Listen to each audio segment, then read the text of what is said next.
আজকে বানিয়ে নিয়েছিলাম শিং মাছের ঝোল। কম তেলে আমি রান্নাটা করেছি। এই জন্য প্রথমে ভালো করে শিং মাছটাকে বারবার নুন দিয়ে সুন্দর করে ধুয়ে নিয়েছি এবং তাতে নুন, হলুদ আর সর্ষের তেল মাখিয়ে নিয়েছি। সর্ষের তেল মাখালে এই সব শিং, বোয়াল যাতে আঁশ নেই, সেই মাছগুলো তো প্রচণ্ড ফাটে তেলে দিলে, সেটা একটু কম ফাটে। কড়াইয়ে তেল গরম করে আমি শিং মাছগুলো ভেজে নেব ঢাকা দিয়ে। তোমরা কিন্তু সবাই অবশ্যই ঢাকা দিয়ে এই সমস্ত মাছ ভাজবে, তা নাহলে কিন্তু এই মাছ ফুটে ফুটে গায়ে আসে এবং গায়ে ফোসকা পড়ে যেতে পারে। আমি একটু লাল লাল করে মাছগুলো ভেজে নিচ্ছি। আমার মাছ ভাজা হয়ে গেছে, এবার মাছগুলো তুলে নেব।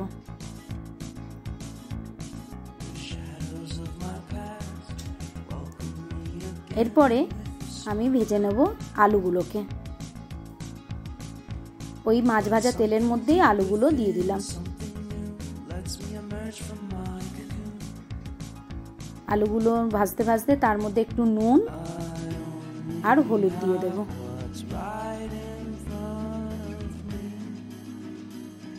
নুন হলুদ দিয়ে আলুটা কিছুক্ষণ ভাজবো। একটু লাল লাল হলে আলুগুলো তাতে দিয়ে দেবো জিরে বাটা আর গোলমরিচ।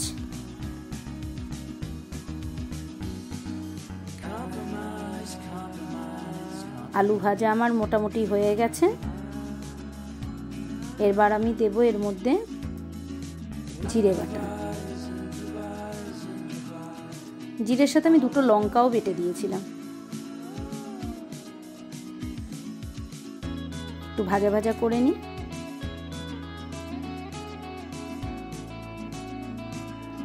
আর দিয়ে দিলাম গোলমরিচ বাটা।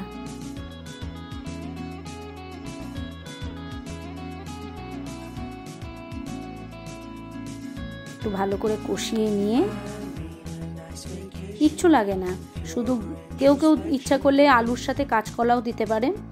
পেটের জন্য ভীষণ ভালো, রক্তের জন্য খুব ভালো এই মাছের ঝোল।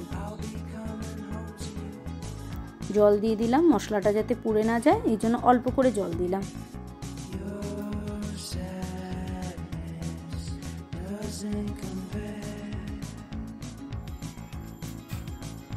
কষে উঠলে তাতে আমি একটুখানি কাঁচা লঙ্কা দিয়ে দিলাম।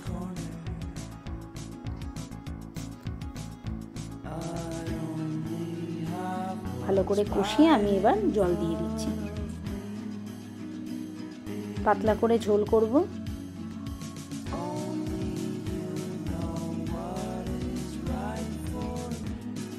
এবার ফুটে ওঠা পর্যন্ত আমি অপেক্ষা করব।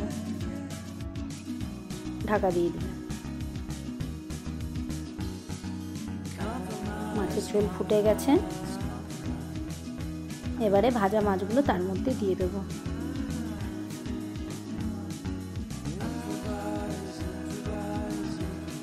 বেশ কিছুক্ষণ মাছগুলোকে ঝোলের মধ্যে ফুটতে দেব। আলু সেদ্ধ হয়ে গেছে নাকি আমি দেখে নিলাম। আলু সেদ্ধ হয়ে গেছে। আমার মাছের ঝোল মোটামুটি রেডি। গরম গরম ভাতের সাথে এই পাতলা ঝোলের স্বাদ যেন অমৃত।